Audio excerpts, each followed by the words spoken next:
Leadlights or leaded lights are decorative windows made of small sections of glass supported in lead cames. The technique of creating windows using glass and lead came is discussed at Glasswork. The term leadlight could be used to describe all windows in which the glass is supported by lead, but traditionally, a distinction is made between stained glass windows and leadlights, the former being associated with the ornate windows of churches and other such works of architecture, and the latter with the windows of vernacular, commercial and domestic architecture, and defined by its simplicity. Since the traditional technique of setting glass into lead cames is the same in both cases, in the late 20th century the divisions between leadlight and stained glass became blurred, and the terms are now often used interchangeably for any window employing this technique, while the term stained glass is often extended to apply to any windows, sculpture, and works of art using colored glass. Description of traditional leadlight. Traditionally, leadlight windows differ from stained glass windows principally in being less complex in design and employing simpler techniques of manufacture. Stained glass windows, such as those commonly found in churches, usually include design components that have been painted onto the glass and fired in a kiln before assembly. The extra time and cost employed in painting and firing the glass usually prohibited its use in domestic architecture, while stained glass windows are found principally in churches and ornate buildings. Leadlight windows, which rarely employ painted components, are much more common, and from the 1860s to the 1930s were a regular architectural feature in many private houses and cottages, where the style is often a clue to the age of the building. Unlike stained glass windows, which are traditionally pictorial or of elaborate design, traditional leadlight windows are generally non-pictorial, containing geometric designs and formalized plant motifs. Leadlight windows almost always employ the use of quarries, pieces of glass cut into regular geometric shapes, sometimes square, rectangular or circular, but most frequently diamond-shaped, creating a diaper pattern. A further difference between traditional stained glass and leadlight is that the former almost always has painted pictorial details over much of the glass, requiring separate firing after painting by the artist. In traditional leadlight this is not the case, painted quarries being separately produced and leaded in with those of plain glass, in the form of armorial crests and occasionally small scenes painted in grisaille. Quarries painted in grisaille were employed both in the medieval period and in the 19th century, the most famous ancient windows to have been decorated in this manner being in York Minster. These have inspired many 19th century imitations, painted with little birds. Quarries may be mold-cast into patterns such as fleur-de-lis and imprinted with black and yellow stain. Used extensively during the 19th century in England and Commonwealth countries, these quarries are often the product of a single studio, James Powell and Sons of Whitefriars. Another form of decorative quarry is the etched or engraved quarry, which is made of flashed glass, most often ruby red or royal blue, over a transparent layer. It then has a design cut into it using either acid or a lathe, the character of the resultant design differing accordingly. Etched quarries of Venetian glass are often employed, sometimes in conjunction with panels of stained glass, particularly in Italy and Eastern Europe. Lathe-cut quarries with a simple starburst pattern are very common in the late 19th century domestic architecture of many regions, both in lead lighting and in simpler wooden-framed glazing. The colors employed in leadlight windows may range from delicate pastels to intense hues. The glass used may be textured or patterned or beveled. However, since they are generally non-pictorial and are primarily to illuminate the interior, with or without a decorative function, the glass is usually of pale hue or transparent.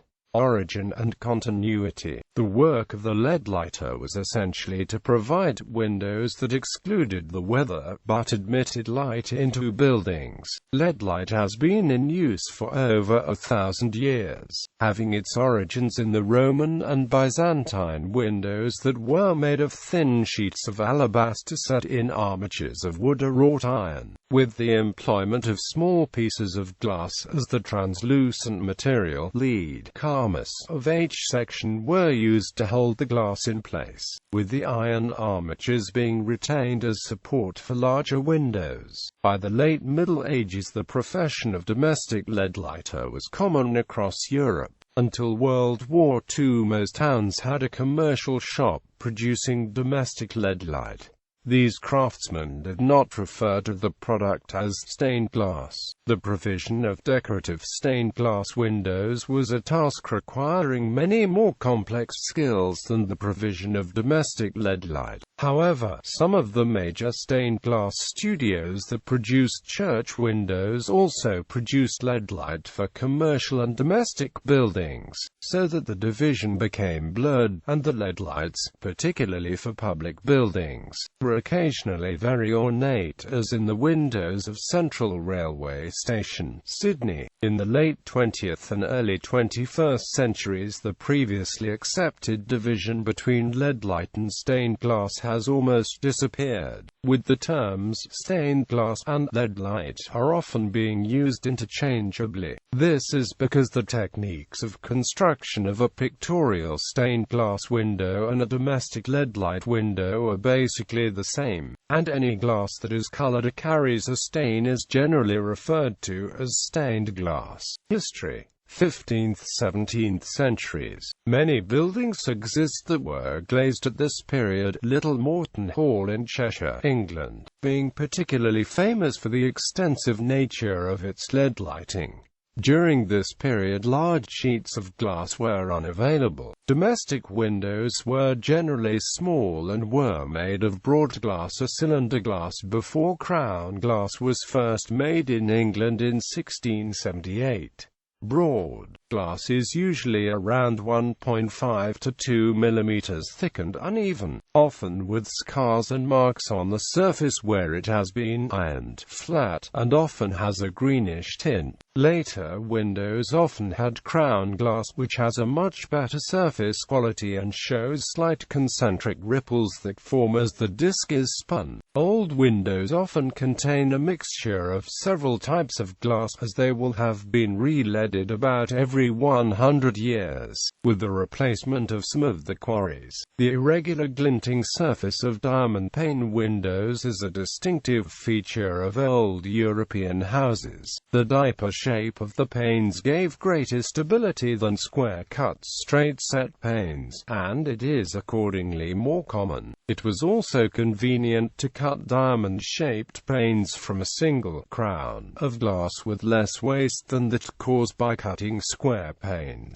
Square panes are most often found in the grander or later buildings, and sometimes only on ground-floor windows. In grander houses, the windows often contain small painted panes or stained glass panels containing heraldic emblems and coats of arms. Some European churches also retain diaper glass of this period, some, like York Minster, with painted and fired quarries. During the 19th and early 20th century, a great number of important medieval houses were restored and had the windows returned to an earlier style of glazing. The glazing of the western range of Haddon Hall, Derbyshire, is particularly effective as each pane is set at a different angle to those adjacent, creating jewel-like facets when seen from the exterior. Late 17th–18th centuries. With the development of sash windows, lead lighting became much less common in the domestic setting, giving way to larger panes of glass set into wooden frames. Doors were often surmounted by decorative fanlights in which the panes of glass might be supported by lead but wood was also commonly used as the support for the glass in fanlights. Casement windows and fixed windows continued to employ lead light, often with larger panes of rectangular rather than diamond shape. Large windows set in public buildings and churches of this period also employed rectangular panes of lead light supported by armatures, emphasizing the classical design of the windows. Heraldic motifs in stained glass were often set into the windows. 19th century. By 1840 there was a growing fashion for the medieval. The Gothic revival brought about a new popularity for diamond pane windows, which were initially found in homes of the wealthy. Soon the fashion for lead light windows spread, promoted by the arts and crafts movement. Lead light became a commonplace feature of houses, generally to be found in or around the front door. The style might be medievalizing, a formal classical motifs or arts and crafts designs which often included among the motifs lilies, tulips and sunflowers. In the late Victorian period it was common for lead light windows in wealthier homes to contain small rondels painted in grisaille depicting birds of fruit and flowers representing the seasons. During this period also, many churches and public buildings were constructed in revival styles. Many public buildings such as town halls, public libraries, museums and hospitals had the public spaces glazed with pale-colored lead light, creating a pleasant ambience in areas where good lighting was required, but a view was not. At this time also a great number of new churches were constructed, particularly in England, the United States, countries of the British Commonwealth, and Japan. Many of these churches were initially glazed with lead light, often in pastel cathedral glass piles, cast quarries with impressed designs. Although frequently the windows have later been replaced with pictorial stained glass, many such windows remain, particularly in less visible locations such as organ lofts and ringing chambers. In Sydney, the Anglican Church of St. Philip's, Churchill retains an intact set of piles impress quarries.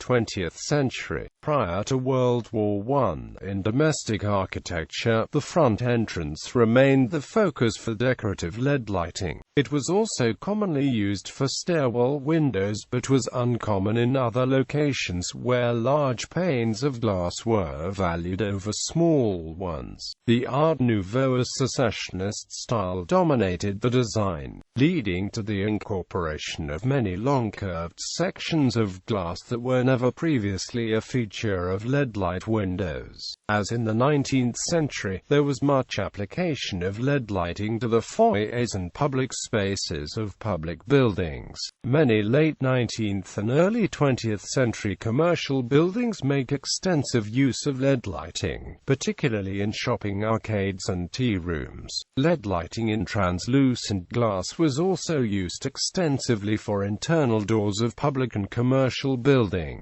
theaters and other such venues because it enabled people approaching the door from opposite sides to be visible to each other. In domestic architecture, after World War I, the focus on the decoration of the front door became less common, and the front windows became the location of lead lighting. Many houses of the 1920s and 30s have mock-Tudor elements, including gables decorated with pseudo-half timbering and lead light casement windows in diamond panes at the front of the house. This architectural style is commonly found in public houses of the time, and also in school buildings, with the bungalow style of architecture becoming increasingly popular. Sash windows were also often made with lead lighting, often incorporating sections of glass very much larger than in traditional diapered windows. This trend continued until World War II, the style evolving from Art Nouveau to Art Deco, which both employed a great variety of glass,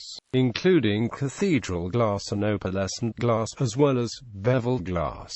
From 1940 until about 1980, domestic LED lighting was less common. The designs varied greatly in character and quality in this period, with the famous designers Louis Comfort, Tiffany, Alphonse Mucha and Charles Rennie Mackintosh all having much influence on LED lighting, both commercial and domestic. Many of the larger-scale works in LED light of this period, particularly in public and commercial venues, are artistic masterpieces. The medium responded to local character and local events. A typical example is the effect of the unification of the Australian states through federation in 1901, which brought a profusion of designs based on Australian flora and fauna to local LED light production. A notable example being the windows of the booking hall of Sydney's Central Railway Station. Late 20th century. The late 20th century has seen a popular revival of the craft, which is now widely taught in technical colleges and practiced by many artists, both commercial and hobbyists. With the revival of the craft, both abstract design and formalized pictorial motifs have flourished, as has the use of a irregularly textured and patterned glass. Many LED light artists employ simple pictorial forms that can be achieved without recourse to painting and firing. Recent formalized motifs have included butterflies, yachts on the ocean and a wide range of flora, whereas in the early 20th century the product of a small LED lighting studio generally reflected trends in modern architecture and was produced with great competence by professional craftsmen fully trained through apprenticeship. Modern LED lighting is increasingly the province of amateurs. The resultant product often demonstrates a lack of formal design training on behalf of the craftsperson, and a lack of awareness of stylistic trends. The finer products of late 20th and 21st century LED lighting continue to display a mastery of the traditional technical skills, an awareness of design trends and original creative artistry.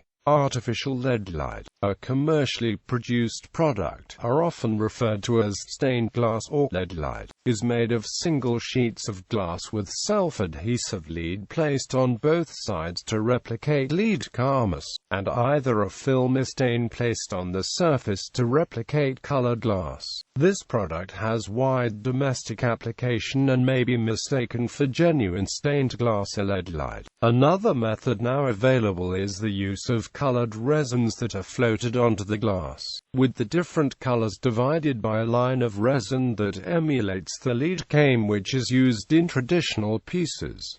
Important artists: William Morris, Daniel Cottier, Louis Comfort, Tiffany, Charles Rennie Mackintosh, Frank Lloyd Wright. This American architect was also a proponent and designer of stained glass. Additional reading: Sarah Brown, Stained Glass, An Illustrated History, 1995, Bracken Books, ISBN 1858911157-5. Ben Sinclair, Plain Glazing, 2001, The Building Conservation Directory.